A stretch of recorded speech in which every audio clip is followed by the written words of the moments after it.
We are talking about such an important topic, mental health, and there's actually a great resource here in the Houston area that many of you might not know about. And right now I have me joining two people, very important, Mahtab Moradi and Nasruddin Rupani. Thank you both for being here. Thank you. And so, Mr. Rupani, I want to start with you because your clinics, the Ibn Sina Foundation, and you have two foundations. First of all, can you describe what your foundation is and what these clinics do for the community?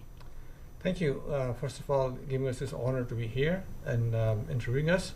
I have two foundations. One is called Ibn Sina Foundation, and the other one is Rupani Foundation. Both are working on really mental health extensively in Houston and around the country. And also, like Ibn Sina has currently 7 clinics, charitable clinics around Houston, and it's about like almost 25 years have been serving. Today, Ibn Sina has been the second largest service provider in Houston, or maybe sort of in Harris County. We've been seeing almost over 85,000 patients a year, and recently we have now embarked on early mental health service providing. Like since Mahtab has been joined us about 3 years ago, we have been extensively working on mental health services and continue to expand our mental health services. Why did you want to start something like this? We saw a greater need during really the COVID time. Mm-hmm. We saw a huge need, and there's a great surge, and we saw that this needs to be addressed. And as you know, I have another foundation called Rupani Foundation. We have been working on Rupani Foundation for last 2 decades on mental health because we work on early childhood development program.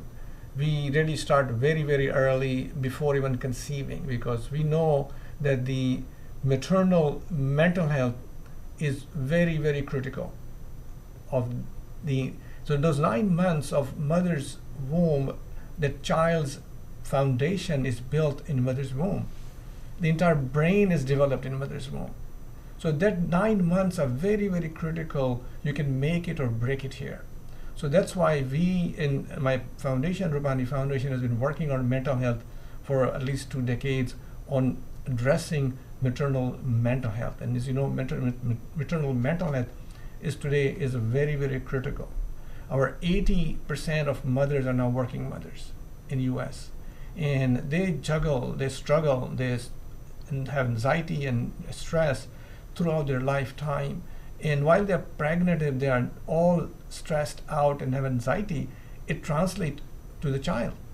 And as you see today, our children are, as you know, they are readily, like the new research is telling us that 13% of our high schoolers today, girls are suicidal today.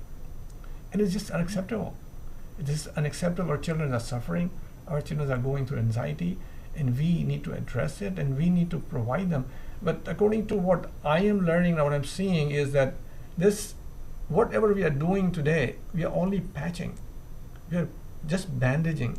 We are not addressing the root cause. We need to address the root cause, where this all starts, and how can we minimize this pipeline that is coming through. And I think my both foundation are working towards maternal mental health, because maternal mental health is under crisis, and if we don't address and if we don't take care of our mothers, we will not be able to address it. So first thing is to really address our mothers' maternal mental health, because this is under crisis.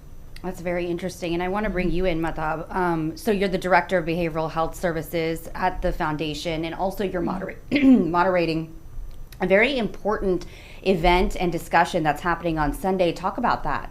Yeah, so the event on Sunday is also targeting youth, because the youth seem to be having the most difficult time. And then the event on Sunday captures the impact of digital media and how that's affecting our youth and direct impact on mental health. We're inviting folks from, advocacy groups, mental health leaders in the digital psychology world to speak. And, we all go around as parents with a lot of concern. Is my kid on the tablet too long? What do I do? And we're helpless. So we're lucky that the event on Sunday will kind of bring those key people together to shed some light on where it is that makes the most sense for us to have a call to action.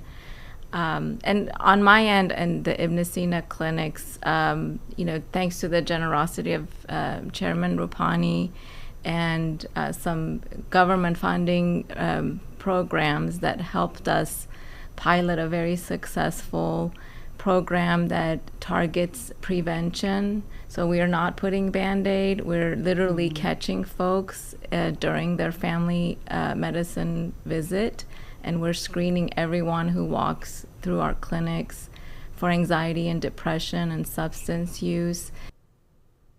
And this event happening on June 15th, Sunday, is at the Eternal Gandhi Museum, and you will need to register, and we'll have all that information on our website a little bit later this evening, including a link to where you can see the entire conversation, almost 30 minutes, and very interesting, impactful, and educational.